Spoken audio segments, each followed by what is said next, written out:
Good morning and welcome to Daybreak Fraser Valley Weekend. I'm Kelli Patton. And I'm Josh Draheim. With Valentine's just around the corner, we are showcasing two exceptional culinary locations in downtown Chilliwack that we absolutely love. That would be Hugo's Mexican Kitchen in District 1881 and Marais on Mill Street, and we're going to be interviewing both of the owners today. And the news you need to know from the past week, courtesy of Tara Hebert, publisher of the Chilliwack Progress. As well as our picks for what to get up to in the Fraser Valley this weekend. All of that and more coming up right now.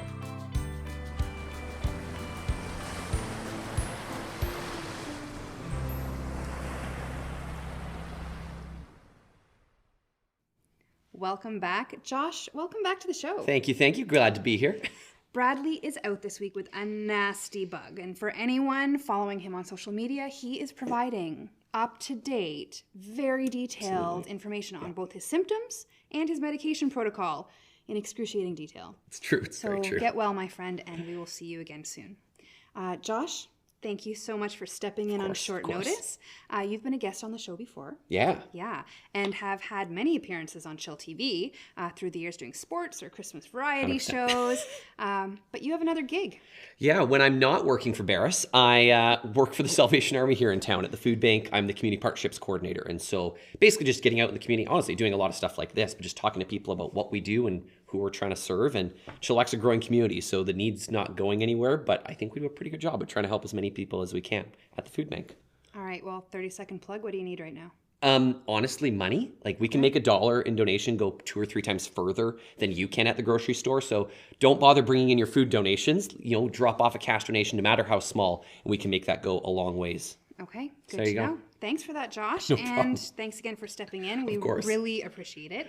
But let's switch to the news this week, brought to you by the first-class reporters of Black Press Media, beginning in Abbotsford. Okay, so this sounds actually for Abbotsford and Chilliwack. Okay. According to Jen Feinberg of the Chilliwack Progress, shout out Jen, we love her, $3.3 million from the province is going to be allocated for the critical design and assessment work in the Sumas Prairie watershed. The partners in the Sumas River Watershed Flood Mitigation Planning Initiative, that was a mouthful. They include the province of BC, the Sumas, Matsqui, and Lecomal First Nations, and the city of Abbotsford, as well as the city of Chilliwack. They're working collaboratively towards a comprehensive flood mitigation plan and ecosystem restoration plan for the Sumas Prairie, and that's according to a January 29th press release from the Ministry of Emergency Management and Climate Readiness. Important work. Glad it's happening. Again, from Jennifer Feinberg, the Pacific Salmon Foundation has awarded the Say Lands $10,000 to continue restoring a riparian buffer to protect coho and chum in Chilliwack Creek from the polluted road runoff. This project is expected to generate upwards of $25,000 in total value for salmon conservation through in-kind contributions and volunteer time. Say Lands, representing Skookale, Atchlitz, and Yakakwiyus First Nations in land management, have been working to restore the riparian buffer zone between Chilliwack Creek and nearby road since 2024, where polluted runoff was flowing directly into the water, according to a release from PSF. And Jenna Hauck reports that you can send us your sweetie, or your love, or your honey, or whatever you call her, a love song this Valentine's Day. Your co-host. Perhaps. Even just a one-off co-host. The Chilliwack Harmony Chorus is once again offering its unique service where a barbershop quartet will deliver, I didn't even know this was a thing till very recently, deliver a singing Valentine to your loved one on February 13th or 14th. The chorus, which will sing love songs in 4-part harmony, can be booked from now until February the 12th. The quartet will sing at a place of residence or work or even at an agreed upon coffee shop anywhere in Chilliwack. You got to go to chilliwackharmony.ca for the details. This is amazing. I didn't know this existed. My wife would hate it. I kind of want to do it anyways.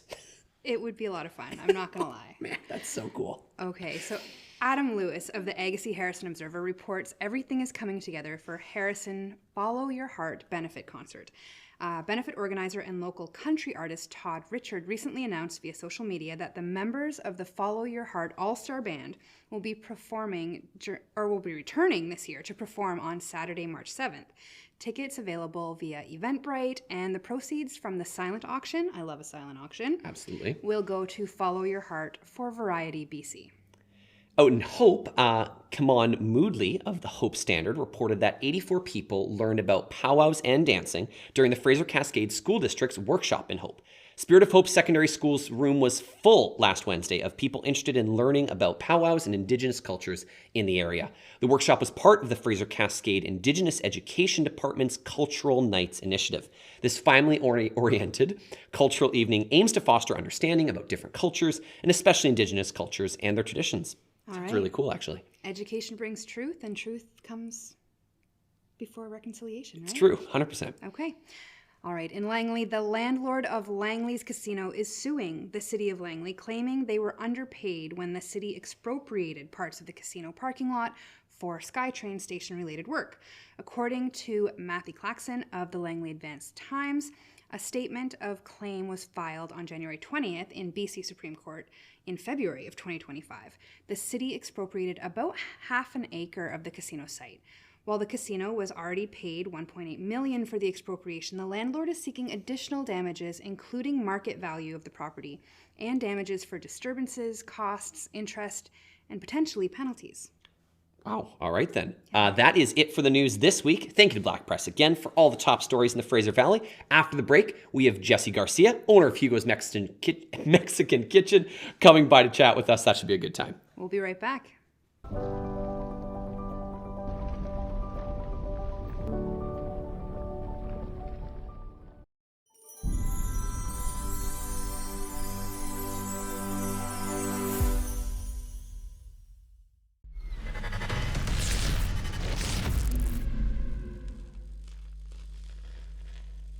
Welcome back to the show, and we are very thrilled to welcome Jesse Garcia of Hugo's Mexican Kitchen right here in Chilliwack. Welcome to Daybreak Fraser Valley Weekend, my friend. How are you doing today? I am doing great. Thank you.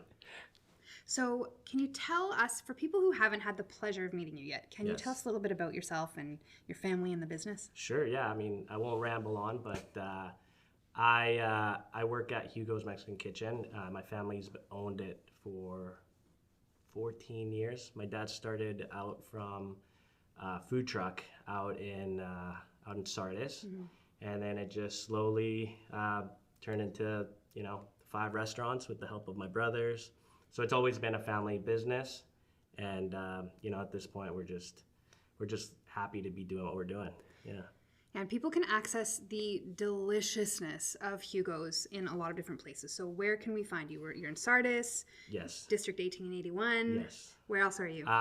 We have a location in Kelowna, Richmond. I did not know that. Yeah, Langley. That's amazing. And we just opened up in Kamloops. It's inside of Fresh Street.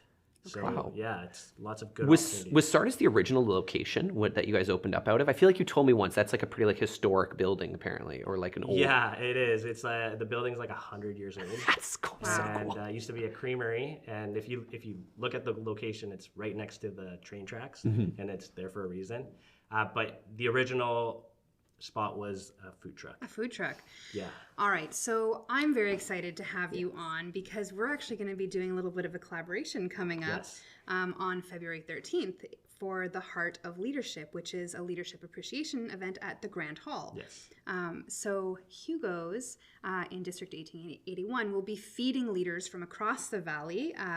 You are a huge sponsor of the event and providing a little special something as a treat, right? Can you tell the viewers about that? I mean, what's better than heart-shaped churros, really? Heart-shaped Honestly, churros. nothing. Now that you say that, Very literally little. nothing. Very little, yeah. Delicious. It's a little bit of a treat. I wouldn't say it's healthy, but it's delicious. So Everything in moderation. Everything in moderation. Yes, absolutely. Yeah, and so, but the general public can absolutely get these as well, Yes, right? It's not only for the event. Yeah, so I mean, kind of just for the event. The event is pretty we're special. Gonna do like a special one for the event, but every year we roll out like heart-shaped churros for Mother's Day and Valentine's Day. Okay. So it's kind of like edible flowers, if you will. Yeah.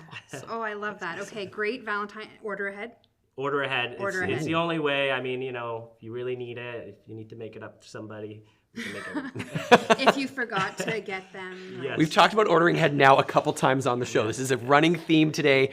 Get your orders in ahead. Yeah. All right. So now the Hugo stepping up in a big way for this leadership event is nothing new because Hugo's that's part of your ethos. That's part of your core values is leadership and supporting leadership, right? Absolutely. I mean, first off, we love feeding people. Yeah. And we love feeding leaders. So in any way that we can help, anybody asks us, we'll be there. Okay, well, on behalf of everyone who will be eating on February 13th, and everyone who will be taking advantage of those Valentine's Day churros, huge thank you, because, the work that you do for community on the regular, feeding them, I like that, filling people up, right? Really, really important. So anything exciting happening right now? What's going on at Hugo's? What's on the horizon? I mean, there's always little bits in that. Maybe we'll do this, but this year we're focusing on just going back to basics and just focusing on training people. Yeah. We've had 3-4 years of expansion, and I think this year is just about getting the people right. Yeah. And that's going to help in the next step, right? And, you don't want to advance too fast and forget who you are along the way. So that's kind of where we're at this year. It might not be very exciting, but I mean, personally, it's really exciting for me. So I think it's fantastic. That's how you build leadership. Absolutely. And speaking of back to basics, how are you going to be applying that kind of principle to your golf game this year? It's not very good. Yeah, I'm gonna have to step back. I was going to intro you as like a tiger, like with like a Tiger Woods-esque, anyways. Maybe a couple golf lessons would help, but it's an important principle when you talk about learning golf. Back to basics, stick to the good stuff, right? Exactly, 100%. Just make contact with the ball at base level. That's all you got to do. 100%. Oh, yeah, man. We'll get there. We'll get there one of these years. We'll get out again this year. We'll get out again this year. All right. Well, we want to make sure that everyone gets to feel the love. So make sure that you either order your churros in advance, that you check out the Heart of Leadership event, or that you make reservations at one of the locations for Hugo's. Yes. But feed yourself, feed your body, feed your leaders, feed your sweet tooth. Absolutely. Yeah. Treat yourself. Jesse, thank you so much for coming on the show. Much. It's such a Appreciate pleasure it, to guys. chat with you. Yeah. Coming up next, we have Ethan Maarhuis of Maarhuis Tea Company for another local business interview. Love it. We'll be right back. Myself, I am fairly new to Chilliwack, actually. I moved here about 3 years ago. It provides the opportunity to get involved in many different types of projects, not only local but also international. I joined because I just wanted to learn more about Chilliwack. Really interesting people. We lip synced music all night long as the entertainment for the Rotary Club. So we were able to provide a water well. I wanted to make friends, I wanted to network. Rotary has given me so much over the past 6 years that I've been a part of it. You're one of the most organized and charities and service clubs in the world. It really makes you feel like you're a part of something.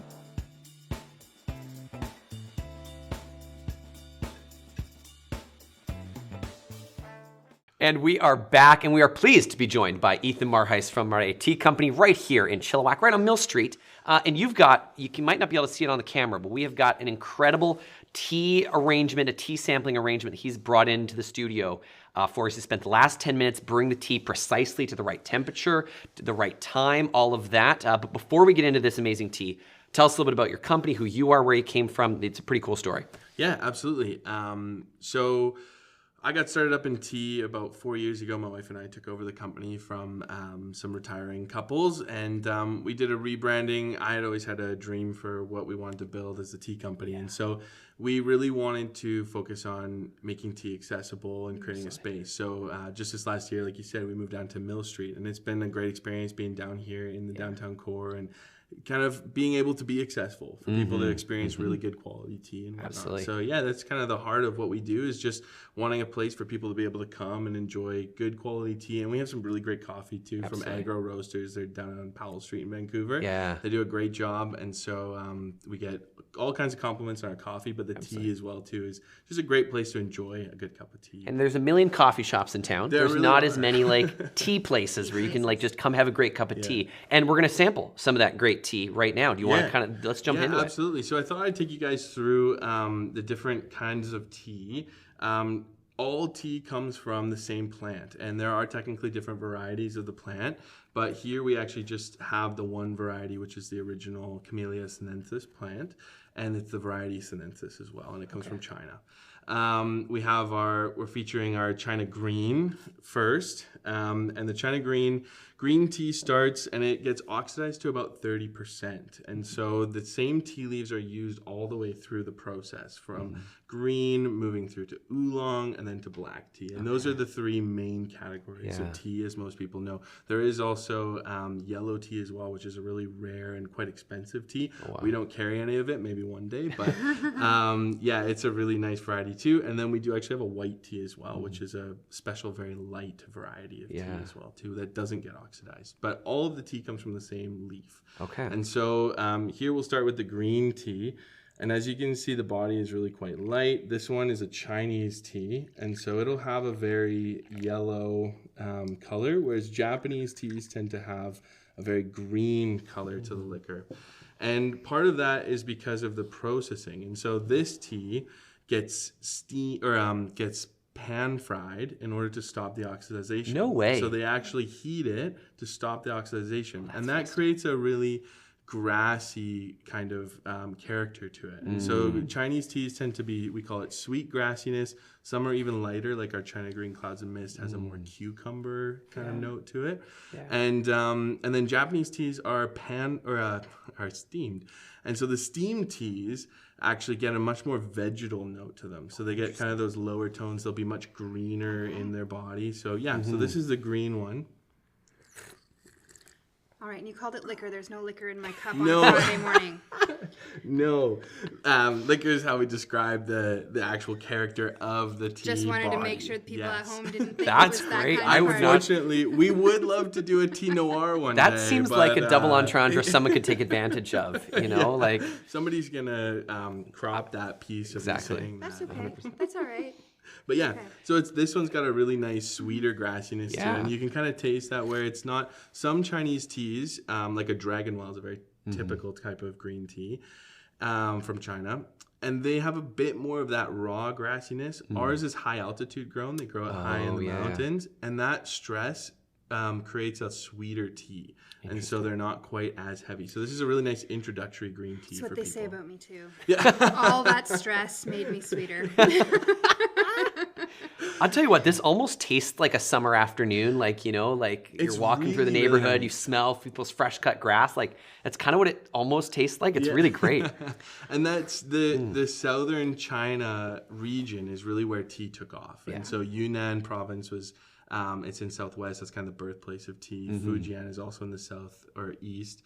And that one is also like a heart place of tea in China. And so it was really, green tea fits that warmer climate of southern China. All right. So if it oxidizes a little bit more, it moves into what? All The right, so oolong? here we brought our Formosa fine oolong, and Formosa is actually the island of Taiwan. So while this is, you know, Chinese in nature, the Chinese government is trying to get their hands all over it, but it's not from them. And so it's a Taiwanese tea variety, and this one will have a bit more of a brown liquor color to it. Of course, there is Brown no liquor on a liquor. Friday morning. Oh, man. And so Don't let your boss I was watch. just, you beat me to it by 1 second. I was just about to make that joke. yeah, and so oolong will have a lot more of a nutty character to it. So our Formosa fine oolong is a really nice kind of, it has almost a chestnut sort of flavor to it, and it's a really nice balance between a black tea that has a bit more of that typical tea flavor that people think of in the West, but lighter like the green teas as well too. And oolong gets oxidized from between the green tea at 30% to about usually 70%. They don't go higher than that, generally speaking. And that range makes it almost like China's version of craft beer is how I like to describe it a lot of the time, because every region has their own little way of doing it. And so this one is from Taiwan, and it's a little bit more of a run-of-the-mill 50, like halfway oxidized.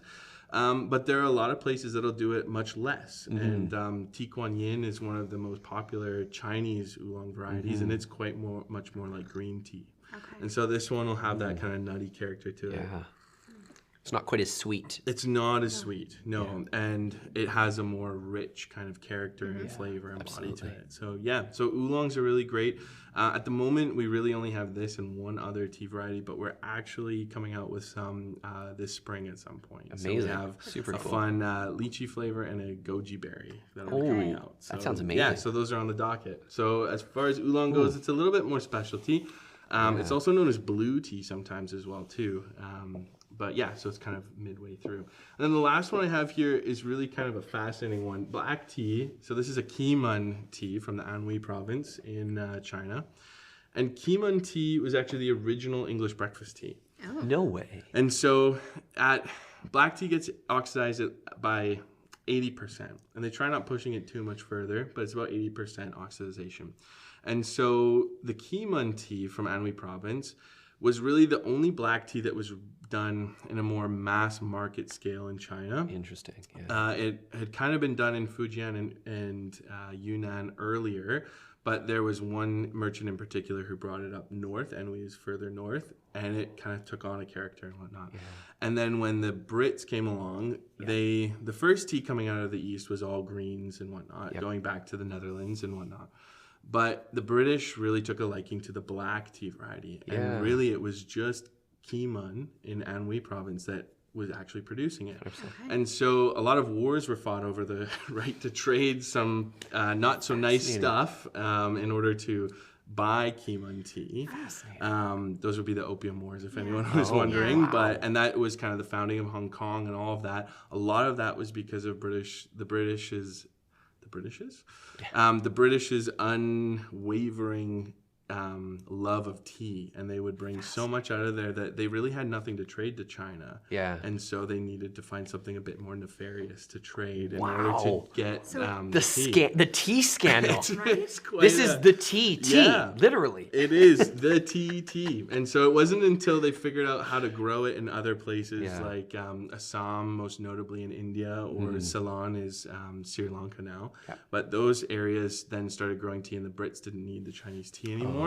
But this one was the original. I'm so really excited to try this. This is great. A bit of a fancier teapot. I don't know if that ends up on camera, but we have a fancier teapot playing this. A fancier teapot for the tea that started several wars. And Hong Kong. So, I mean, there's some good in there too, I suppose. What is your feeling on milk in tea? Because I feel like this is a semi-controversial topic for some. You know what? Tea really, the way that you love your cup of tea is really the most important thing.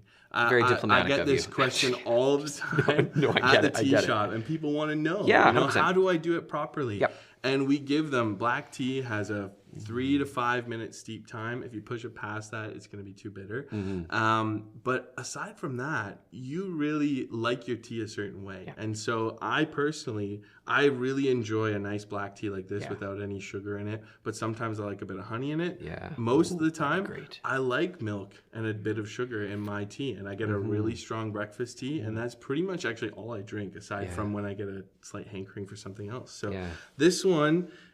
it has, because it's part of that pan-fried tradition, it gets a bit more of a smoky note. So it actually has a bit of a peatiness to it, the Kemone. And then it also is really nice in an amber liquor color. Yeah. It's got a bit more character to it. And then it has kind of those dark cocoa notes. Yeah. So the Kemone tea is a really nice one that we have as well in our Master Origins series. And it's hotter than the other ones as well. That's right. It's you made the water hotter for the black tea than the other ones. I did, yeah. Okay. And so 80 degrees is the temperature that you want to steep pretty much anything that's not black tea. Now, if it's flavored, there's an argument to be made about doing it a little hotter because you might want more of the flavor coming out, and the hot water helps with that. Yeah.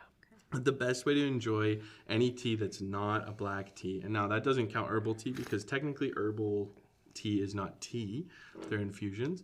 But the 80 degrees is for the green teas, and so those ones are a little bit cooler because we've done them more gently. So the black teas, you want to get all of that full flavor out, since we do it at 100 degree steep temperature. So So this is such a treat to be able to learn about all of this, but you've got some stuff going on for Valentine's Day too, right? Yes. We do. Look at these. I was reading the description on these, and For those, so this is Le Chocolat, and it's a rooibos. So These are where does rooibos fit into what you question. just described for us? Yeah, so what we've gone through today is basically the main 3 types of tea that people think of. And oolong is still kind of growing, but those are the 3 main kinds of tea. Aside from those teas, all of the rest of the teas that are herbal and rooibos, mints and whatnot, they're herbal infusions is what we like to call them. And so there aren't any tea leaves in there. Because it's the one, it can only be the one plant. Yeah. So rooibos is actually a fascinating plant. It's actually more of a bush that comes out of South Africa. And almost the world's entire supply comes out of the Cedarburg Mountain Range, just north of Cape Town.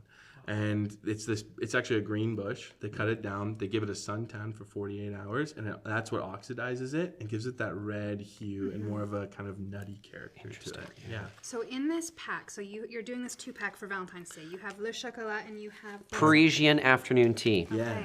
So mine has dark, spiced, and indulgent flavors. How about yours? Mine is gently perfumed with rose in 5 layers. Mine has cardamom. Yeah. Ooh. These French lavender.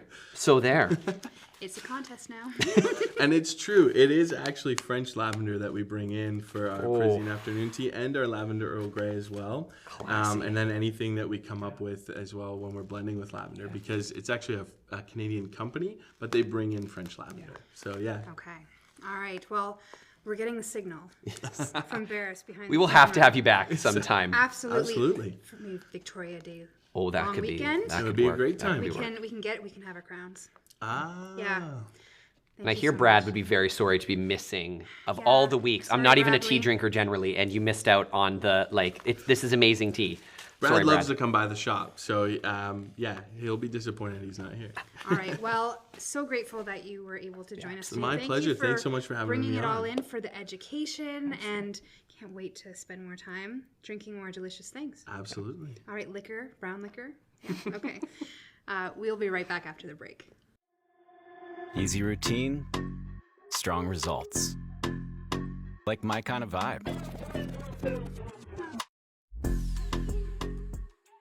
Welcome back, Josh. It's Valentine's Indeed. Day next weekend, and you're still a newlywed, right? Vaguely, like just over 2 years, so yes, kind of. All right, so no pressure, but I hope you're ready and you've decided on your plans or gifts or something. I have, and I feel very proud of this because I think men, pay attention. Don't go to the grocery store. Just get like a generic bouquet of flowers. You can go to like a flower farm or like a real flower shop, and they'll create a custom bouquet based on exactly what your wife likes. So you can be like, hey, she likes these flowers or these colors, and they'll just like whip up something beautiful. And you can be like, oh, I don't want to spend more than $60, and they'll like get it right now. It's so nice. It's a little bit custom. It's great. My wife's not going to watch this, so I'm not really worried about her like finding out that I've done this. But that's my advice, and that's what we're doing, at least to start. All right, well, for Valentine's Day, though, make sure you get your orders in advance because 100%. they're going to be so busy. Oh my goodness, yes. For me, I mean, I love flowers, so I would like, 3 cubic yards of soil so I can plant my own. You're like, skip the grocery store. I don't save the budget money. I just want to grow my own flowers. I mean, it's not cheap to get it delivered. No, true. And that's like acts of service. That's a love language, Yeah. right? If he goes and picks it up himself, brings it to you, just dumps it in the back. On the driveway, just put it there and then I'll tell you where I want it. Yeah. I mean, it's true. Flowers are expensive, so you can grow your own. My wife wants to do the same. Next year, she wants to, we've got a garden in our new house. She wants to grow all her own flowers. And I think that sounds great. It just means I have to come up with something new for Valentine's Day next year. But that's a next year problem. Okay, you can get her a little greenhouse for in the garage so she can start her seedlings. Is that a thing? It's a thing. I'm setting mine up this weekend. What Where's are the you- notepad? I need to write this down. That's brilliant. What are you doing this weekend? I think I'm going skiing. If there's Okay. still snow at Manning, I'd love to go skiing with my wife, my father-in-law this weekend. And then we'll probably, honestly, be watching the 2026 Milano Cortina Olympics. All right, so speaking of that, let's Yes. get into our recommendations for what to do this weekend. And there are some really interesting options. So 100%. you're talking about watching TV. Yes, because like I just said, the Olympics are coming up starting this weekend. They've actually already started. Curling started on Wednesday, but the opening ceremonies will be this Saturday night, which is tonight, actually. Tomorrow night. It's Friday. It's okay. Sometimes I'm in the wrong day too. But Tomorrow night. With the time change, maybe that's where you're at. Yes, because of the time change, Italy, BC, there's going to be a lot of activities, a lot of things you can fit in the rest of the weekend, but you, I think, regret not tuning in to watch the opening ceremonies. It is available for free on CBC Gem, so definitely go and check that out. And honestly, if you're already watching on the weekend, watching some sports, keep in mind this Sunday is Super Bowl Sunday. Let's go Seahawks. Let's do this. Sorry, no homer bias. And that's probably already created a lot of watch parties throughout the Fraser Valley. Yeah. But if you haven't been invited, sad. Don't worry. We've got you covered with some other things happening. So in Abbotsford. I mean, there's hockey in Abbotsford, Canucks hockey. Yeah. Thankfully, the Abbotsford Canucks, tonight, 7 p.m., tomorrow at 4 p.m., Rogers Forum. You can watch back-to-back nights featuring your Abbotsford Canucks against the San Jose Barracuda. The Canucks, neither of them, Vancouver or Abbotsford, have been especially great this season. #rebuild. But if they can win back-to-back games against the Barracuda, they'll be able to claw their way out of the basement at the very least. So go Canucks. We are faithful, if nothing else, here in BC. All right, and enthusiastic. In Chilliwack, starting today, Friday. Yes. Yeah, at 3 p.m. and tomorrow, Saturday. Yes, at 10 a.m. I'm getting there. The Taste of the Valley is back at the Big Red Barn. It's the only food show in the valley, and it's time for you to check out local beverages, including beers and wines and ciders and spirits and all sorts of food. This is a good show. Sauces, spices, and baked goods. It's a great way to get really full and great ideas to liven up your menu, including maybe for Valentine's Day. Absolutely. And make sure you take in the Chilliwack Chiefs at the Chilliwack Coliseum taking on Surrey starting at 7 p.m. All right. Harrison Hot Springs, you can spend your Saturday morning, 9 a.m. to 11:30 p.m. at yoga and wine tasting at the Sasquatch Inn. Now, what a combo. Stay with me. Nothing says yoga quite like day drinking. Okay, that was a joke, because when you're wine tasting, you don't actually swallow it. You don't actually drink it. No, you taste it, and then you expel it, to put it politely. It's an intriguing combo. Even though I'm not into yoga, if you're not into yoga, it could be a spectator sport if you think about it. Like, maybe like distance, velocity, how much of a loogie are you expelling? Okay, all right, moving on. We've got a Super Bowl party you actually don't have to be invited to in Hope on Sunday, starting at 3 p.m., though I would get there a bit early to get a good seat. Head on down to the legendary Silver Chalice Pub for their Super Bowl party, which includes prizes and apparently free chili, which sounds amazing. That's awesome. So definitely go and check that out if you're in Hope. All right, in Langley, it's the final weekend to enjoy 3 witches telling a Scottish general that he will be the King of England. Heresy? No, that's Macbeth. Best description. That's perfect. Watch all the murder and paranoia, narrated with English and Scottish accents. This is at the Creekside Hall, Langley Seniors Resource Society, and the final showtimes are tonight and tomorrow night at 7 p.m. and a Sunday matinee at 2 p.m. And in Mission, if you want to spice up your life a little bit, why don't you head down to the Clark Foundation Theatre in Mission, because you'll be able to do just that starting at 7 p.m. That's right, the Spice Girls. Who do you really want? Do you really want? Spice Wannabe, the Spice Girls tribute from Las Vegas, will be churning out hits from these 90s icons. Dress up, sing, dance. It'll be a great night out, though I would get your tickets in advance at ticketpro.ca. Okay, Josh. It's time for the last day before the weekend. Some people have to get to work. Fair enough. Thank you so much for being our guest host this week and stepping in. Bradley, we hope you feel better soon. Get lots of rest and try not to get out to any events this weekend because you may be contagious. And thank you to Jesse Garcia of Hugo's Mexican Kitchen and Ethan Maarhuis of Marais Tea Company for joining us on Daybreak this week. If you have something that you think you want to share with us, let us know. We're happy to talk about it. Best way to contact us is through the messenger on chillTV's Facebook page. Yeah, thank you all for watching and have a fabulous Fraser Valley weekend. Bye-bye.